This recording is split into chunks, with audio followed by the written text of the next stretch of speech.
태국 총리가 한국 국기를 찢는 충격적인 장면이 전 세계를 뒤흔들었습니다. 역대급 지진 참사 속에서 모든 국가가 태국을 돕는데 유독 한국만 침묵하고 있다는 사실. 하지만 그 뒤에 숨겨진 진실은 무엇일까요? 아시아의 배신자라는 오명을 쓴 한국. 그러나 익명으로 서울이라는 수수께끼 발신자가 보낸 의료 키트가 수천 명의 생명을 구했다는 반전. 와사비 치약으로 시작된 오해 속에서 조용히 도움의 손길을 내민 대한민국의 놀라운 이야기. 지금 바로 시작합니다. 딱 1초만 좋아요, 구독 부탁드립니다. 안녕하세요. 저는 서울대학교 국제관계학과 박하늘 교수입니다. 20년간의 외교부 경력과 UN 재난구호, 특별자문단 활동 경험을 바탕으로 학생들에게 세계 정치의 이면을 전하는 일을 하고 있습니다. 오늘은 여러분에게 지난달 있었던 태국 대지진과 관련된 충격적인 이야기를 들려드리려 합니다. 그날은 평소와 다름없는 화요일 아침이었습니다. 연구실에서 커피를 마시며 강의 자료를 검토하던 중 휴대폰이 요란하게 울렸어요. 태국 북부 치앙마이에서 규모 7.7의 강진이 발생했다는 긴급 속보였습니다. 화면에는 붕괴된 건물들과 절망에 빠진 사람들의 모습이 생생하게 비춰졌죠. 순간 2011년 동일본 대지진 당시 제가 구호팀과 함께 현장에 있었던 기억이 스쳐 지나갔습니다. 강의실에 들어서자 학생들 사이에서 웅성거리는 소리가 들렸어요. 외국인 유학생들이 모여 휴대폰을 보며 열띤 토론을 하고 있었습니다. 태국 유학생 수한차이는 눈물을 흘리며 가족에게 전화를 걸고 있었고 그 옆에서 미국에서 온 리사 코엔이 그를 위로하고 있었죠. 정말 끔찍해요. 치앙마이 시내 80%가 붕괴되었대요. 피해 규모가 역대급이라고 합니다. 리사의 목소리에는 충격과 공포가 묻어 있었습니다. 그녀는 하버드에서 국제인도주의법을 공부하다 교환학생으로 온 학생이었죠. 항상 날카로운 질문으로 저를 긴장시키곤 했습니다. 자, 오늘 수업 시작하겠습니다. 다들 심각한 표정이네요. 태국 소식 들으셨군요. 제가 말을 꺼내자 리사가 손을 번쩍 들었습니다. 교수님, CNN에 따르면 사망자가 이미 3,000명을 넘었고 실종자는 1만 명이 넘는다고 해요. 세계 각국이 구호 활동에 나서고 있습니다. 그녀는 태블릿을 들어 보여주며 계속했습니다. 여기 각국의 지원 현황이 실시간으로 업데이트되고 있어요. 미국은 500만 달러와 구조팀 200명을 파견했고 일본은 400만 달러와 의료진 50명을 보냈어요. 심지어 경제적으로 어려운 필리핀도 100만 달러를 약속했고요. 이유는 공동으로 의료팀과 1천만 유로를 지원했습니다. 리사는 잠시 멈추고 제 눈을 똑바로 바라봤습니다. 그런데 이상하게도 한국의 이름은 어디에도 없어요. 세계 10위권 경제대국이 이웃나라 재난에 침묵하다니. 이해가 안 됩니다. 순간 강의실이 얼어붙었습니다. 한국 학생들은 당혹스러운 표정으로 서로를 바라봤고 외국인 학생들의 눈에서는 의문과 실망이 읽혔습니다. 이 침묵이 저를 불편하게 만들었습니다. 여러분, 국제관계를 공부할 때 가장 중요한 것이 무엇일까요? 언론에 보도된 내용이 항상 전체 진실일까요? 학생들이 고개를 갸웃거렸습니다. 저는 천천히 프로젝터를 켜며 말을 이어갔습니다. 단순히 숫자와 보도만 보면 진실을 놓치기 쉽습니다. 국제관계는 표면에 드러난 것보다 훨씬 복잡하고 미묘하죠. 이건 조금 깊이 들여다볼 필요가 있어요. 제 말에 리사의 눈빛이 변했습니다. 그녀의 표정에서 호기심과 도전이 느껴졌어요. 그럼 한국은 정말 아무것도 하지 않고 있는 건가요? 아니면 우리가 모르는 뭔가가 있는 건가요? 저는 잠시 고민하다 결심한 듯 말했습니다. 오늘은 예정된 강의 대신 실시간으로 일어나고 있는 국제 원조의 이면을 함께 파헤쳐보는 시간을 갖겠습니다. 여러분이 직접 진실을 찾아가는 여정에 함께하죠. 그때까지만 해도 저는 이 수업이 제 인생을 완전히 바꿔놓을 것이라고는 상상도 못했습니다. 다음 날 아침 5시, 저는 평소보다 일찍 눈을 떴습니다. 습관처럼 휴대폰을 집어 뉴스를 확인했는데 화면에 떠오른 속보에 심장이 덜컥 내려앉았습니다. 태국 총리, 한국의 지원 부재에 대해 전례 없는 공개 비난. 아시아의 배신자. 손이 떨리는 것을 느끼며 기사를 클릭했습니다. 방콕 총리 관저에서 열린 기자회견 영상이 재생되었습니다. 태국 총리 패통탄 친나와가 분노에 찬 표정으로 마이크 앞에 서 있었죠. 태국이 국제사회에 도움을 요청한 지 72시간이 지났습니다. 수많은 국가들이 즉각적인 지원을 약속했지만 우리의 이웃 한국은 아무런 응답도 하지 않고 있습니다. 총리는 목소리를 높이며 계속했습니다. 왜 한국은 태국을 지원하지 않습니까? 우리는 1950년대 한국 전쟁 당시 군대를 파견해 함께 싸웠고 2002년 월드컵 때는 한국을 전폭적으로 응원했으며 지난 30년간 한국 기업들의 태국 진출을 환영해왔습니다. 이것이 아시아 형제국에 대한 예의입니까? 총리의 말 한마디 한마디가 날카로운 비수처럼 느껴졌습니다. 이런 공개적인 비난은 외교 관례에서 완전히 벗어난 극히 이례적인 행동이었습니다. 영상은 총리가 한국 국기가 그려진 종이를 찢는 장면으로 끝났습니다.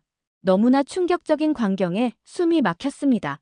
아침 일찍 학교에 도착했을 때 이미 캠퍼스는 소란스러웠습니다. 학생회관 앞에 한국의 태국 지진 지원을 촉구합니다라는 현수막이 걸려 있었고 태국 유학생들이 침통한 표정으로 모여 있었습니다. SNS에는 한국 무응답, 아시아의 배신자 해시태그가 전 세계적으로 확산되고 있었습니다. 강의실 앞에 도착하자 학생들이 열띤 토론을 벌이고 있었습니다. 도대체 우리 정부는 뭐 하는 거야? 이렇게 국제적 망신을 당하다니. 한국 학생 민준이가 붉어진 얼굴로 외쳤습니다. 말도 안 돼. 한국은 항상 재난 지역을 적극 지원해왔어. 분명 다른 이유가 있을 거야. 태국계 유학생 수안차이가 오히려 진정시키고 있었습니다. 그는 치앙마이 출신이라 가족들이 피해를 입었음에도 이성적으로 상황을 바라보고 있었죠. 강의실에 들어서자 학생들이 일제히 저를 주목했습니다. 그들의 눈빛에는 답을 바라는 간절함이 가득했습니다. 저는 무거운 가방을 내려놓고 잠시 침묵했습니다. 교수님, 태국 총리의 발언 보셨어요? 정말 한국은 아무것도 하지 않는 건가요? 리사가 직설적으로 물었습니다. 그녀의 목소리에는 실망감이 묻어 있었습니다. 국제관계에서는 보이는 것이 전부가 아닙니다. 저는 천천히 말을 이어갔습니다. 여러분, 외교는 수면 위에 드러난 10%와 수면 아래 감춰진 90%로 구성됩니다. 정치인들의 화려한 발언, 언론의 자극적인 보도 뒤에는 항상 더 복잡한 진실이 숨어 있죠. 프로젝터를 켜고 준비해온 자료를 띄웠습니다. 첫 화면에는 한국의 조용한 외교 숨겨진 역사라는 제목이 나타났습니다. 오늘은 예정된 수업 대신 한국의 독특한 국제 원조 방식과 그 이면의 전략에 대해 이야기해 보겠습니다. 슬라이드에는 한국이 참여했던 주요 국제 재난 지원 사례들이 상세히 정리되어 있었습니다. 2011년 일본 대지진 당시 최초로 구조팀을 파견하고 1억 달러를 지원한 사실, 2023년 튀르키예 지진 때 구조대와 의료진을 보내고 500만 달러를 지원한 내용, 2018년 인도네시아 쓰나미 당시 아무도 모르게 현지 NGO를 통해 대규모 구호 물자를 전달한 비하인드 스토리까지. 한국은 조용히 돕는 나라입니다. 때론 이름을 드러내는 것보다 생명을 살리는 게 우선이죠. 학생들의 표정이 점차 변하기 시작했습니다. 그러나 리사는 여전히 확신이 서지 않는 듯 했습니다. 그럼 이번에도 그렇게 조용히 도운 건가요? 그렇다면 왜 태국 총리는 그토록 분노하는 거죠? 저는 미소를 지으며 답했습니다. 아주 좋은 질문입니다, 리사. 이제부터 제가 어젯밤 발견한 충격적인 진실을 함께 파헤쳐 보겠습니다. 강의실의 문이 열리고 대학원생 조교 김준호가 숨을 헐떡이며 들어왔습니다. 그의 표정이 심상치 않았습니다. 교수님, 이거 보셔야 할 것 같습니다. 준호는 노트북을 펼치며 저에게 다가왔습니다. 화면에는 태국의 한 TV 뉴스가 재생되고 있었습니다. 치앙마이 근교의 임시 구호소에서 촬영된 영상이었습니다. 지금 무슨 일이 벌어지고 있는 거죠? 제가 물었을 때 준호는 표정을 찡그리며 대답했습니다. 교수님, 와사비 사건입니다. 영상 속에서 태국 구조대원이 붉은 십자가 마크가 있는 박스를 열고 있었습니다. 박스 안에는 녹색 튜브 여러 개가 들어있었죠. 구조대원은 하나를 집어들고 옆 사람에게 말했습니다. 한국에서 온 치약이래. 이재민들에게 나눠주자. 구조대원은 튜브를 짜서 손가락에 묻힌 뒤 자신의 이를 닦기 시작했습니다. 그런데 갑자기 으악! 뭐야 이거? 불이야. 구조대원은 고통스러운 표정으로 입에서 녹색 페이스트를 뱉어냈습니다. 카메라가 가까이 비추자 튜브 라벨이 선명하게 보였습니다. 와사비 치약. 와사비였던 겁니다. 준호가 옆에서 설명을 덧붙였습니다. 이 영상이 태국 전역에 방송되고 SNS로 퍼지면서 한국이 일부러 조롱하고 있다는 여론이 형성됐습니다. 해시태그로 와사비 치약과 한국의 복수가 트렌드 1위예요. 강의실의 학생들이 웃음을 터뜨렸습니다. 처음엔 몇 명만 키득거리다가 이내 폭소로 바뀌었죠. 저조차도 웃음을 참기 어려웠습니다. 이건 무슨 코미디 영화 같은 상황이네요. 리사가 웃음을 간신히 멈추고 말했습니다. 하지만 교수님, 이건 단순한 실수 같은데 왜 태국 정부는 이렇게 과민하게 반응하는 거죠? 저는 미소를 거두고 진지한 표정으로 설명을 시작했습니다. 이 와사비 사건은 얼핏 보면 우스꽝스러운 해프닝 같지만 실제로는 더 큰 문제의 표면일 뿐입니다. 제가 어젯밤 늦게까지 조사한 내용이 있습니다. 프로젝터에 새로운 슬라이드를 띄웠습니다. 익명의 서울이라는 발신자가 태국 적십 자사에 보낸 물품 기록이 나타났습니다. 지진 발생 직후 한국에서는 정부 차원의 공식 발표 없이 민간 구호단체를 통해 첫 번째 물자를 보냈습니다. 의약품, 식수 정화 장비, 응급처치 키트 등 실질적으로 필요한 물품들이었죠. 다음 슬라이드로 넘어갔습니다. 국내 NGO의 활동 내역과 항공, 물류 기록이 있었습니다. 이 기록을 보세요. 발신자는 익명의 서울이라고만 되어 있습니다. 한국은 조용히, 그러나 신속하게 움직였던 겁니다. 민준이가 의아한 표정으로 물었습니다. 왜 정부가 공식적으로 발표하지 않았을까요? 그랬다면 이런 오해는 생기지 않았을 텐데. 저는 깊은 숨을 들이마셨습니다. 여기에는 더 복잡한 배경이 있습니다. 최근 몇 년간 태국과 한국의 관계가 악화되었다는 사실 알고 계셨나요? 학생들의 표정이 궁금증으로 가득 찼습니다. 태국은 최근 한국 관광객에 대한 차별적 정책을 시행했고 한국의 불법 체류자 송환 요청에 협조하지 않았습니다. 심지어 한-태 FTA 협상에서도 갑작스럽게 태도를 바꾸는 등 신뢰를 깨는 행동이 있었죠. 저는 박스 사진 하나를 더 보여주었습니다. 그 안에는 작은 메모가 있었습니다. 이름도 없이 갑니다. 힘내세요. 한국의 원조는 정치적 목적이나 국가 홍보가 아닌 순수한 인도주의적 차원에서 이루어진 것입니다. 때로는 침묵이 가장 강력한 메시지가 될 수 있습니다. 수완차이가 조용히 손을 들었습니다. 그런데 와사비는 어떻게 된 거죠? 준호가 웃으며 끼어들었습니다. 그건 물류창고 아르바이트생의 단순 실수였습니다. 치약 박스라고 표시된 곳에 실수로 와사비 튜브 박스를 넣은 거죠. 그 친구 지금은 취직도 못하고 구강청결제 대신 맥주 공장에서 일한다고 합니다. 또다시 강의실에 웃음이 터져 나왔습니다. 이번에는 저도 함께 웃었죠. 인간적인 실수가 만든 해프닝이었지만 그 배경에는 진지한 국제관계의 역학이 숨어 있었습니다. 여러분, 외교는 항상 표면적인 것만 보고 판단해서는 안 됩니다. 그 뒤에 숨겨진 진실과 맥락을 이해할 때 비로소 세계를 제대로 볼 수 있는 눈이 생기는 겁니다. 수업이 끝난 후 저는 연구실로 돌아와 커피를 한 잔 마시며 오늘 있었던 일을 정리하고 있었습니다. 노크 소리와 함께 리사가 들어왔습니다. 그녀의 표정이 심각했습니다. 교수님, 잠시 시간 있으세요? 제가 뭔가 더 발견한 것 같아요. 리사는 태블릿을 꺼내 보여주었습니다. 화면에는 와사비 사건을 다룬 태국 뉴스 프로그램이 재생되고 있었습니다. 이 뉴스에서는 와사비 치약 사건을 한국의 의도적인 모욕이라고 보도하고 있어요. 전문가라는 사람이 나와서 한국이 태국을 조롱하기 위해 일부러 와사비를 보냈다고 주장하고 있습니다. 저는 고개를 절레절레 흔들었습니다. 단순한 실수가 어떻게 국제적 음모론으로 변질되는지 보는 것이 안타까웠습니다. 더 심각한 건 이 해시태그예요. 해시태그 한국 불매운동이 태국에서 급속도로 퍼지고 있어요. 방콕의 한국 식당들이 공격을 당했다는 소식도 있습니다. 창밖을 바라보니 저녁 노을이 캠퍼스를 붉게 물들이고 있었습니다. 이런 작은 오해가 어떻게 이렇게 큰 파장을 일으킬 수 있는지 생각하니 마음이 무거웠습니다. 리사, 진실은 종종 가장 단순하고 어처구니 없는 형태로 나타납니다. 그런데 사람들은 그것을 받아들이기보다 음모론을 믿기를 선호하죠. 그때 제 휴대폰이 울렸습니다.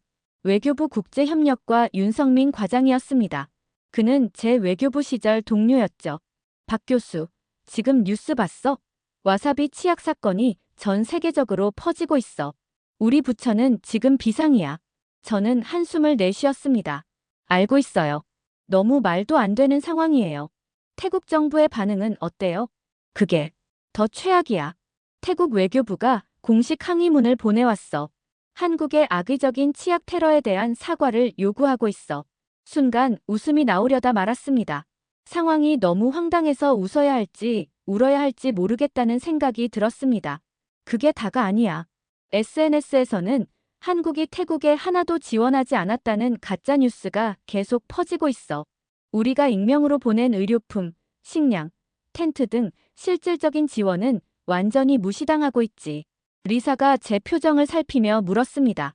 왜 한국은 처음부터 공개적으로 지원 사실을 밝히지 않은 거죠? 그랬다면 이런 오해는 없었을 텐데요. 이건 제가 학생들에게 설명하지 않았던 부분이었습니다. 저는 잠시 고민하다 답했습니다.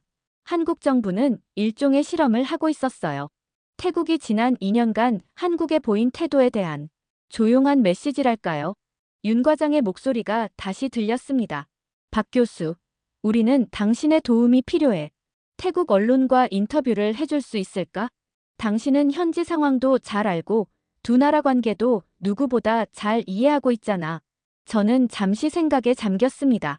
이 상황을 해결하려면 단순히 와사비 실수를 설명하는 것만으로는 부족했습니다. 더 깊은 이야기, 두 나라 관계의 본질을 다뤄야 했죠.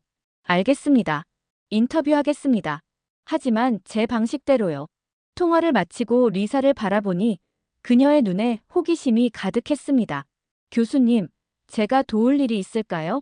저는 미소 지었습니다. 있지. 우리 수업 학생들 중에 태국어를 할 줄 아는 사람이 수완차이 말고 또 있나요?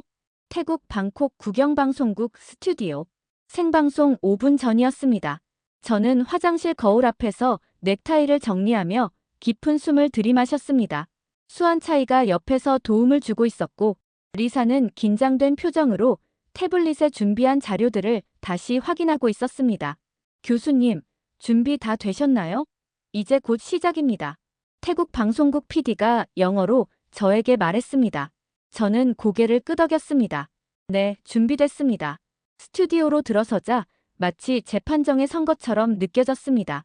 3명의 태국 앵커들이 저를 날카로운 시선으로 바라보고 있었습니다. 가운데 앉은 여성 앵커의 표정이 특히 냉랭했습니다. 3, 2, 1. 방송 시작합니다. 카메라에 빨간 불이 켜졌습니다. 시청자 여러분 안녕하십니까? 오늘 특별 생방송 한국의 침묵과 와사비 사태의 진실을 시작합니다. 오늘 스튜디오에는 한국 서울대학교 박하늘 교수님이 직접 참석해 주셨습니다. 박 교수님은 전 외교부 관료이자 국제구호 전문가입니다. 앵커는 형식적인 미소를 지으며 첫 질문을 던졌습니다. 박 교수님, 한국은 왜 태국의 대지진에 침묵했습니까? 우리의 고통을 무시한 것입니까? 예상했던 질문이었습니다. 저는 준비한 태국어로 천천히 답변을 시작했습니다. 사와디캅.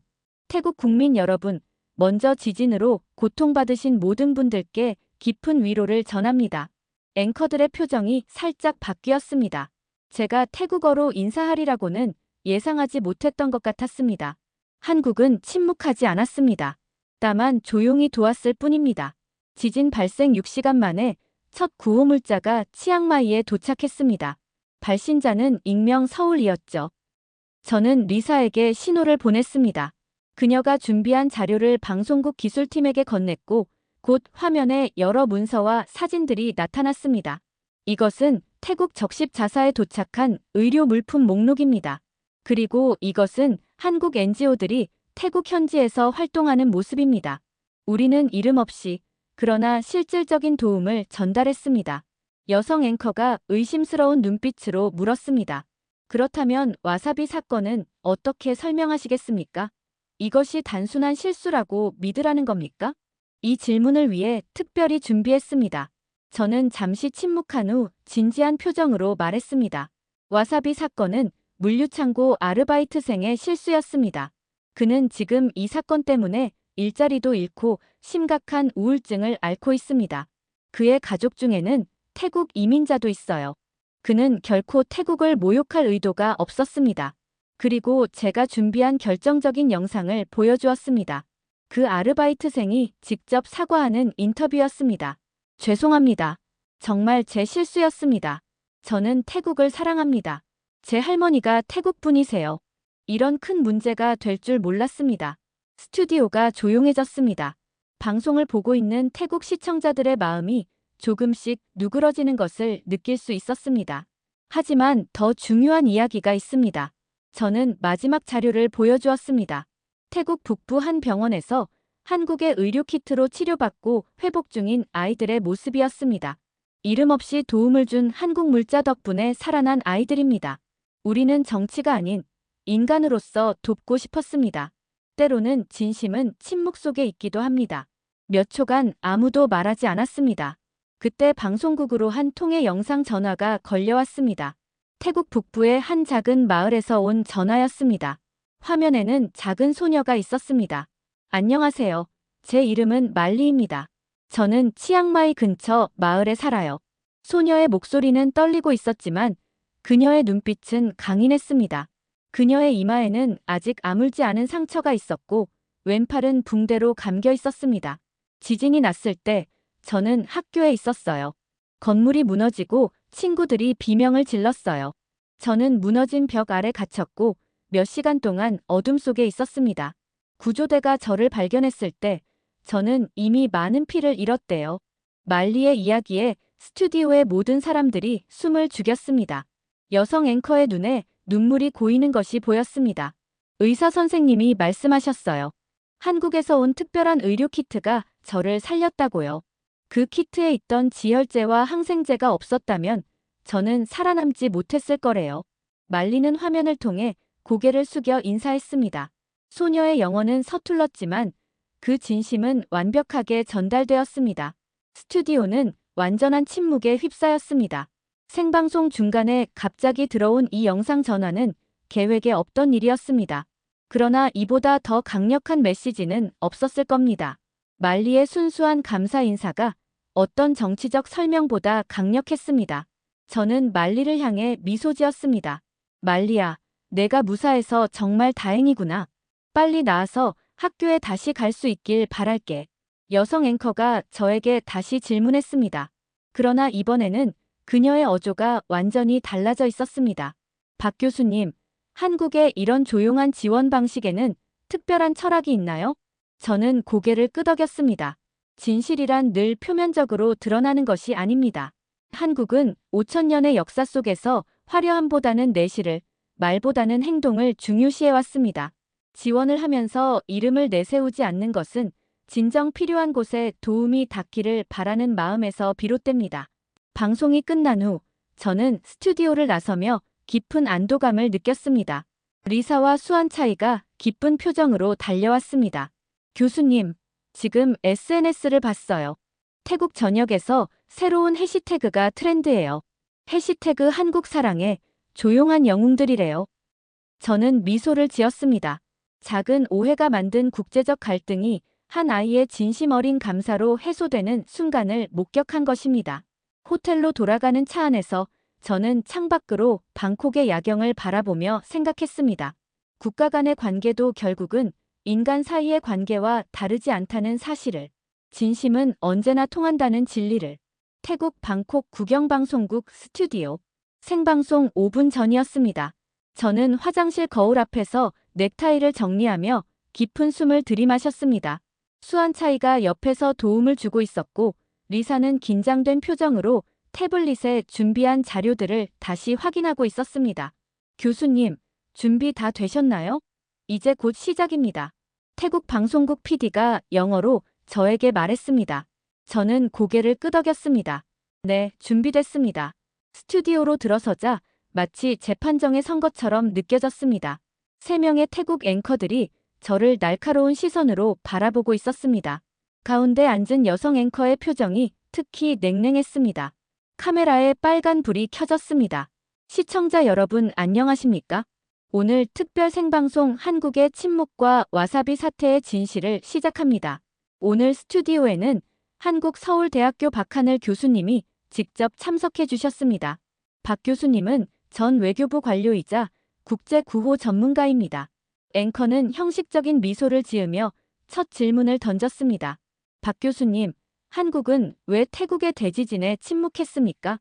우리의 고통을 무시한 것입니까? 예상했던 질문이었습니다. 저는 준비한 태국어로 천천히 답변을 시작했습니다. 사와디캅. 태국 국민 여러분, 먼저 지진으로 고통받으신 모든 분들께 깊은 위로를 전합니다. 앵커들의 표정이 살짝 바뀌었습니다. 제가 태국어로 인사하리라고는 예상하지 못했던 것 같았습니다. 한국은 침묵하지 않았습니다. 다만 조용히 도왔을 뿐입니다. 지진 발생 6시간 만에 첫 구호물자가 치앙마이에 도착했습니다. 발신자는 익명의 서울이었죠. 저는 리사에게 신호를 보냈습니다. 그녀가 준비한 자료를 방송국 기술팀에게 건넸고 곧 화면에 여러 문서와 사진들이 나타났습니다. 이것은 태국 적십 자사에 도착한 의료 물품 목록입니다. 그리고 이것은 한국 NGO들이 태국 현지에서 활동하는 모습입니다. 우리는 이름 없이 그러나 실질적인 도움을 전달했습니다. 여성 앵커가 의심스러운 눈빛으로 물었습니다. 그렇다면 와사비 사건은 어떻게 설명하시겠습니까? 이것이 단순한 실수라고 믿으라는 겁니까? 이 질문을 위해 특별히 준비했습니다. 저는 잠시 침묵한 후 진지한 표정으로 말했습니다. 와사비 사건은 물류창고 아르바이트생의 실수였습니다. 그는 지금 이 사건 때문에 일자리도 잃고 심각한 우울증을 앓고 있습니다. 그의 가족 중에는 태국 이민자도 있어요. 그는 결코 태국을 모욕할 의도가 없었습니다. 그리고 제가 준비한 결정적인 영상을 보여주었습니다. 그 아르바이트생이 직접 사과하는 인터뷰였습니다. 죄송합니다. 정말 제 실수였습니다. 저는 태국을 사랑합니다. 제 할머니가 태국 분이세요. 이런 큰 문제가 될 줄 몰랐습니다. 스튜디오가 조용해졌습니다. 방송을 보고 있는 태국 시청자들의 마음이 조금씩 누그러지는 것을 느낄 수 있었습니다. 하지만 더 중요한 이야기가 있습니다. 저는 마지막 자료를 보여주었습니다. 태국 북부 한 병원에서 한국의 의료키트로 치료받고 회복 중인 아이들의 모습이었습니다. 이름 없이 도움을 준 한국 물자 덕분에 살아난 아이들입니다. 우리는 정치가 아닌 인간으로서 돕고 싶었습니다. 때로는 진심은 침묵 속에 있기도 합니다. 몇 초간 아무도 말하지 않았습니다. 그때 방송국으로 한 통의 영상 전화가 걸려왔습니다. 태국 북부의 한 작은 마을에서 온 전화였습니다. 화면에는 작은 소녀가 있었습니다. 인터뷰 이후 일주일이 지났습니다. 이른 아침, 제 연구실 전화가 울렸습니다. 국제번호였습니다. 여보세요, 박하늘입니다. 박 교수님, 저 말리예요. 기억하세요? 순간 가슴이 따뜻해졌습니다. 태국 방송에 출연했던 그 소녀였습니다. 물론이지. 말리, 어떻게 지내니? 벌써 학교에 다시 다니고 있니? 그녀의 맑은 웃음소리가 전화기를 통해 들려왔습니다. 네, 이제 많이 나아졌어요. 그런데 교수님, 저희 학교에 한국에서 온 선물이 도착했어요. 이걸 꼭 알려드리고 싶었어요. 선물? 어떤 선물이니? 컴퓨터예요. 30대나 되는 새 컴퓨터가 우리 학교에 도착했어요. 그리고 책상과 의자, 책들도요. 모두 익명의 서울이라는 이름으로 왔대요.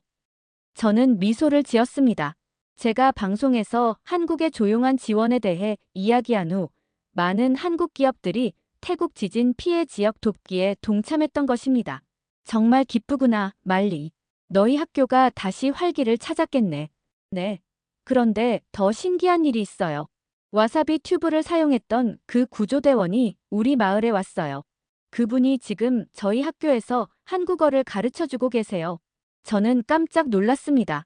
그 구조대원이 교사로 변신했다니 상상도 못한 전개였습니다. 정말 그런 일이 있었구나. 네, 그분이 저에게 부탁하셨어요. 한국의 박하늘 교수님께 꼭 전해달라고요. 와사비는 다시는 안 닦을 거예요. 하지만 한국은 영원히 사랑할게요라고요. 우리는 함께 웃었습니다. 작은 실수로 시작된 국제적 오해가 이제는 따뜻한 우정으로 바뀌고 있었습니다.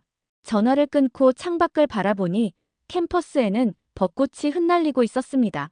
이런 변화가 개인적인 수준에서 끝나지 않았습니다. 태국 정부는 공식적으로 한국에 감사를 표했고 두 나라 간 관계는 그 어느 때보다 돈독해졌습니다. 오후 수업이 시작되기 전 리사와 수안차이가 제 연구실을 찾아왔습니다. 교수님, 좋은 소식이 있어요. 태국 정부가 한국인 관광객에 대한 특별 비자 정책을 발표했대요. 그리고 이번 학기에 태국어 수업 신청자가 3배나 늘었어요. 저는 고개를 끄덕였습니다. 국가 간의 진정한 외교는 결국 사람과 사람 사이의 연결에서 시작된다는 것을 다시 한번 확인하는 순간이었습니다. 그날 오후 수업을 마치고 돌아오는 길에 외교부에서 연락이 왔습니다. 태국 내 한국의료봉사단이 촬영한 영상을 받았다는 소식이었습니다. 저는 즉시 컴퓨터를 켜고 첨부 파일을 열었습니다. 영상 속에는 치앙마이 인근의 임시병원에서 회복 중인 아이들이 있었습니다. 그들은 각자 종이를 들고 있었는데 거기에는 THANKYOUKUREA라는 글자가 적혀 있었습니다. 아이들이 하나씩 자신의 이야기를 들려주었습니다. 한국에서 온 약 덕분에 제 동생이 살았어요. 한국 의사 선생님이 제 다리를 고쳐주셨어요.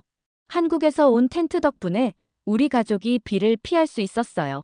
영상의 마지막에는 와사비를 치약으로 착각했던 바로 그 구조대원이 나타났습니다. 그의 얼굴에는 웃음이 가득했습니다. 그때는 입이 얼얼했지만 지금은 그 도움에 감사하고 있어요. 근데 와사비는 다시는 싫어요. 영상을 보며 저는 웃음과 감동이 교차하는 것을 느꼈습니다. 이 작은 에피소드가 두 나라 관계를 완전히 새롭게 했습니다. 그리고 이 모든 변화의 중심에는 순수한 아이들의 목소리가 있었습니다. 저는 리사에게 전화를 걸었습니다. 리사, 좋은 생각이 있어.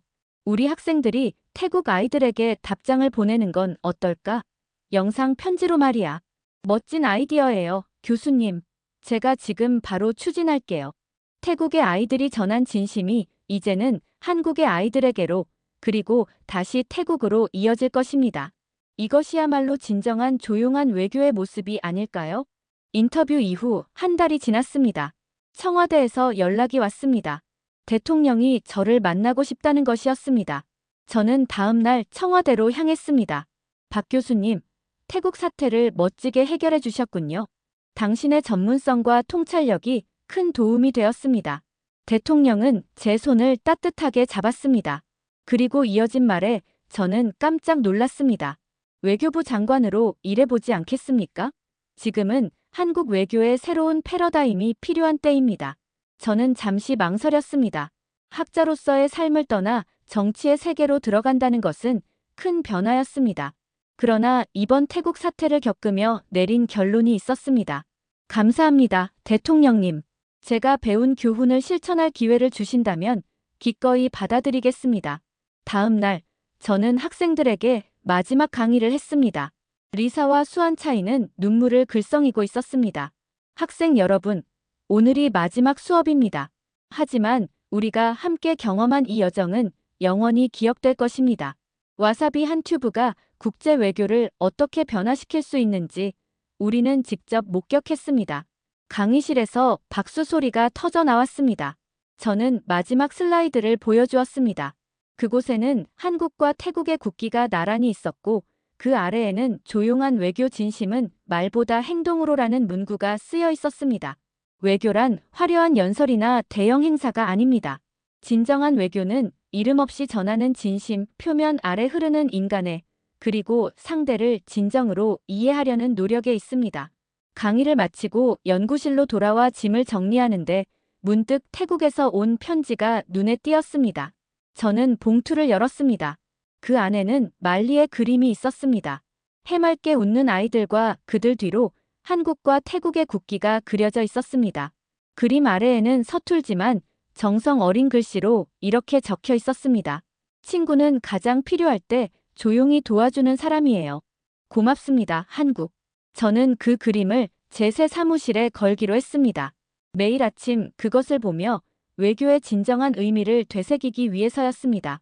취임식 날, 기자들이 제게 물었습니다. 장관님, 한국의 새로운 외교 방향은 무엇입니까? 저는 고개를 들어 자신 있게 대답했습니다. 우리는 조용한 실리 외교로 나아갈 것입니다. 받기만 하려는 나라와는 멀어지고 진정한 상호 존중을 바탕으로 하는 관계를 발전시킬 것입니다. 이름 없이 도움이 필요한 곳에 진심을 전하는 것, 이것이 한국 외교의 새로운 철학이 될 것입니다. 기자회견 후 저는 외교부 건물 밖으로 나왔습니다. 놀랍게도 그곳에는 태국 대사가 기다리고 있었습니다. 장관님, 축하드립니다. 그리고 전해드릴 것이 있습니다. 그는 작은 상자를 건넸습니다. 제가 열어보니 녹색 튜브가 하나 들어있었습니다. 태국산 치약이었습니다. 저희 둘은 한동안 웃음을 멈출 수 없었습니다. 작은 실수에서 시작된 오해가 이제는 두 나라의 특별한 유대감이 되었습니다. 세계는 변하고 있었습니다. 화려하게 포장된 원조보다 진정성 있는 도움의 가치를 인정하는 방향으로. 한국은 그 변화의 중심에 서 있었습니다. 제 사무실 책상 위에는 작은 메모가 놓여 있었습니다. 리사와 수완차이가 남긴 것이었습니다. 교수님, 아니 이제는 장관님이라고 불러야 하나요? 저희는 교수님의 가르침을 잊지 않을게요. 국제관계도 결국 관계이고 진심은 말보다 오래 간다는 것을요. 저는 창밖을 바라봤습니다. 서울의 봄 하늘은 맑고 청명했습니다. 마치 새로운 시작을 알리는 듯 했습니다. 와사비 치약에서 시작된 이 여정이 세계 외교의 새 장을 열고 있었습니다. 소리라는 이름으로 왔대요. 저는 미소를 지었습니다. 제가 방송에서 한국의 조용한 지원에 대해 이야기한 후 많은 한국 기업들이 태국 지진 피해 지역 돕기에 동참했던 것입니다. 정말 기쁘구나, 말리. 너희 학교가 다시 활기를 찾았겠네. 네. 그런데 더 신기한 일이 있어요. 와사비 튜브를 사용했던 그 구조대원이 우리 마을에 왔어요. 그분이 지금 저희 학교에서 한국어를 가르쳐주고 계세요. 저는 깜짝 놀랐습니다. 그 구조대원이 교사로 변신했다니 상상도 못한 전개였습니다. 정말 그런 일이 있었구나. 네, 그분이 저에게 부탁하셨어요. 한국의 박하늘 교수님께 꼭 전해달라고요. 와사비는 다시는 안 닦을 거예요. 하지만 한국은 영원히 사랑할게요라고요. 우리는 함께 웃었습니다. 작은 실수로 시작된 국제적 오해가 이제는 따뜻한 우정으로 바뀌고 있었습니다. 전화를 끊고 창밖을 바라보니 캠퍼스에는 벚꽃이 흩날리고 있었습니다. 이런 변화가 개인적인 수준에서 끝나지 않았습니다. 태국 정부는 공식적으로 한국에 감사를 표했고 두 나라 간 관계는 그 어느 때보다 돈독해졌습니다. 오후 수업이 시작되기 전 리사와 수완차이가 제 연구실을 찾아왔습니다. 교수님, 좋은 소식이 있어요. 태국 정부가 한국인 관광객에 대한 특별 비자 정책을 발표했대요. 그리고 이번 학기에 태국어 수업 신청자가 3배나 늘었어요. 저는 고개를 끄덕였습니다. 국가 간의 진정한 외교는 결국 사람과 사람 사이의 연결에서 시작된다는 것을 다시 한번 확인하는 순간이었습니다. 그날 오후 수업을 마치고 돌아오는 길에 외교부에서 연락이 왔습니다. 태국 내 한국의료봉사단이 촬영한 영상을 받았다는 소식이었습니다. 저는 즉시 컴퓨터를 켜고 첨부 파일을 열었습니다. 영상 속에는 치앙마이 인근의 임시병원에서 회복 중인 아이들이 있었습니다. 그들은 각자 종이를 들고 있었는데 거기에는 고마워 한국이라는 글자가 적혀 있었습니다. 아이들이 하나씩 자신의 이야기를 들려주었습니다. 한국에서 온 약 덕분에 제 동생이 살았어요. 한국 의사 선생님이 제 다리를 고쳐주셨어요. 한국에서 온 텐트 덕분에 우리 가족이 비를 피할 수 있었어요. 영상의 마지막에는 와사비를 치약으로 착각했던 바로 그 구조대원이 나타났습니다. 그의 얼굴에는 웃음이 가득했습니다. 그때는 입이 얼얼했지만 지금은 그 도움에 감사하고 있어요. 근데 와사비는 다시는 싫어요. 영상을 보며 저는 웃음과 감동이 교차하는 것을 느꼈습니다. 이 작은 에피소드가 두 나라 관계를 완전히 새롭게 했습니다. 그리고 이 모든 변화의 중심에는 순수한 아이들의 목소리가 있었습니다. 저는 리사에게 전화를 걸었습니다. 리사, 좋은 생각이 있어. 우리 학생들이 태국 아이들에게 답장을 보내는 건 어떨까? 영상 편지로 말이야. 멋진 아이디어예요, 교수님. 제가 지금 바로 추진할게요. 태국의 아이들이 전한 진심이 이제는 한국의 아이들에게로, 그리고 다시 태국으로 이어질 것입니다. 이것이야말로 진정한 조용한 외교의 모습이 아닐까요? 제 실수였습니다. 저는 태국을 사랑합니다. 제 할머니가 태국 분이세요. 이런 큰 문제가 될 줄 몰랐습니다. 스튜디오가 조용해졌습니다. 방송을 보고 있는 태국 시청자들의 마음이 조금씩 누그러지는 것을 느낄 수 있었습니다. 하지만 더 중요한 이야기가 있습니다. 저는 마지막 자료를 보여주었습니다. 태국 북부 한 병원에서 한국의 의료 키트로 치료받고 회복 중인 아이들의 모습이었습니다.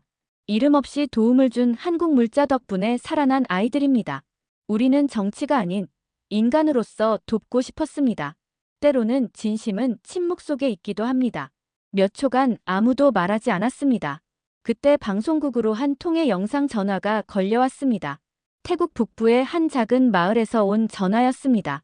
화면에는 작은 소녀가 있었습니다. 안녕하세요. 제 이름은 말리입니다. 저는 치앙마이 근처 마을에 살아요. 소녀의 목소리는 떨리고 있었지만 그녀의 눈빛은 강인했습니다. 그녀의 이마에는 아직 아물지 않은 상처가 있었고 왼팔은 붕대로 감겨 있었습니다. 지진이 났을 때 저는 학교에 있었어요. 건물이 무너지고 친구들이 비명을 질렀어요. 저는 무너진 벽 아래 갇혔고 몇 시간 동안 어둠 속에 있었습니다. 구조대가 저를 발견했을 때 저는 이미 많은 피를 잃었대요. 말리의 이야기에 스튜디오의 모든 사람들이 숨을 죽였습니다. 여성 앵커의 눈에 눈물이 고이는 것이 보였습니다. 의사 선생님이 말씀하셨어요. 한국에서 온 특별한 의료 키트가 저를 살렸다고요. 그 키트에 있던 지혈제와 항생제가 없었다면 저는 살아남지 못했을 거래요. 말리는 화면을 통해 고개를 숙여 인사했습니다. 소녀의 영혼은 서툴렀지만 그 진심은 완벽하게 전달되었습니다. 스튜디오는 완전한 침묵에 휩싸였습니다. 생방송 중간에 갑자기 들어온 이 영상 전화는 계획에 없던 일이었습니다. 그러나 이보다 더 강력한 메시지는 없었을 겁니다. 말리의 순수한 감사 인사가 어떤 정치적 설명보다 강력했습니다. 저는 말리를 향해 미소 지었습니다. 말리야, 내가 무사해서 정말 다행이구나. 빨리 나아서 학교에 다시 갈 수 있길 바랄게. 여성 앵커가 저에게 다시 질문했습니다. 그러나 이번에는 그녀의 어조가 완전히 달라져 있었습니다. 박 교수님, 한국의 이런 조용한 지원 방식에는 특별한 철학이 있나요? 저는 고개를 끄덕였습니다. 진실이란 늘 표면적으로 드러나는 것이 아닙니다. 한국은 5,000년의 역사 속에서 화려함보다는 내실을, 말보다는 행동을 중요시해왔습니다. 지원을 하면서 이름을 내세우지 않는 것은 진정 필요한 곳에 도움이 닿기를 바라는 마음에서 비롯됩니다. 방송이 끝난 후 저는 스튜디오를 나서며 깊은 안도감을 느꼈습니다. 리사와 수완 차이가 기쁜 표정으로 달려왔습니다. 교수님, 지금 SNS를 봤어요. 태국 전역에서 새로운 해시태그가 트렌드예요. 해시태그 한국사랑해와 조용한 영웅들이래요. 저는 미소를 지었습니다. 작은 오해가 만든 국제적 갈등이 한 아이의 진심 어린 감사로 해소되는 순간을 목격한 것입니다. 호텔로 돌아가는 차 안에서 저는 창밖으로 방콕의 야경을 바라보며 생각했습니다. 국가 간의 관계도 결국은 인간 사이의 관계와 다르지 않다는 사실을, 진심은 언제나 통한다는 진리를,